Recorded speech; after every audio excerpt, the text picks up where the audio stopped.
আমার জীবনে গল্পটা একটু অন্যরকম। সবার সবকিছু পায় না, আবার সবকিছু চায়ও না।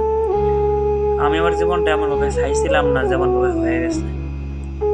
অল্প দিনের ব্যবধানে প্রিয় মানুষটা ছেড়ে গেছে। কিছুদিন পরে প্রবাসে আসি। এর মধ্যে আমার বাবা পৃথিবী থেকে বিদায় নিচ্ছে। আসলে বাস্তবতা খুব কঠিন, চাইলে সবকিছু সম্ভব না। আর অনেক কিছু না চাইলেও পাওয়া যায়। আমি দোয়া করি আল্লাহ তাআলা যেন আমার প্রার্থনাকে সবসময় ভালো রাখে, সবসময় হাসি খুশি রাখে। আমার মনে একটাই আফসোস, আমি কি জন্য তারে হারাইলাম। আমার কিসের কমতি ছিল, আমার কিসের ঘাটতি ছিল। কোনোদিন তার বাবার সাথে দেখা হইলে তার বাবার একটা কথা জিজ্ঞেস করবো, কিসের কমতি ছিল? আমি তো কোনো অন্যায় করছিলাম না। আমি তো আপনাদের অনুযায়ী, আপনাদের অনুমতি নিয়ে বিয়ে করতে চাচ্ছিলাম। আমি তো অনুভূতি কিছু করি নাই। তারপরও কি জন্য মেনে নেন নাই? একটা মানুষ বাঁচতেই বা কয় বছর? চাইলেই তো সবকিছু সম্ভব। তারপরে কি জন্য আপনারা মেনে নেন নাই?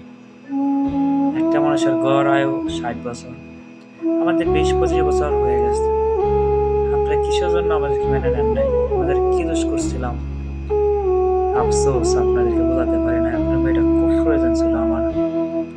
হয়তো তার চেয়ে অনেক সুন্দর মেয়ে পাবো, তার চেয়ে অনেক ভালো মেয়ে পাবো, কিন্তু আমি তার মতো কোনো মেয়ে পাবো না। কেন এমন করলেন আমার সাথে? কি দোষ করছিলাম আমি? জানি কোনো উত্তর দেবেন না। আমি আপনাদের মেয়ের যোগ্য না। আসলে সত্যি বলতে কি জানেন, আর যদি আপনার মেয়েরে নিয়ে চলে আসতাম, আপনাদের মান সম্মান নষ্ট হতো, তখন আপনারা ঠিকই বুঝতেন। কিন্তু আমি চাইছিলাম আপনাদের মান সম্মান রক্ষা করে সুসম্মানে নিয়ে আসতে, তা আপনারা বোঝেন নাই। দোয়া করি আল্লাহ তাআলা যেন সবসময় আপনাদেরকে সুস্থ রাখে, ভালো রাখে। তবে হ্যাঁ, একদিন আল্লাহ তাআলার কাছে বিচার চাইব।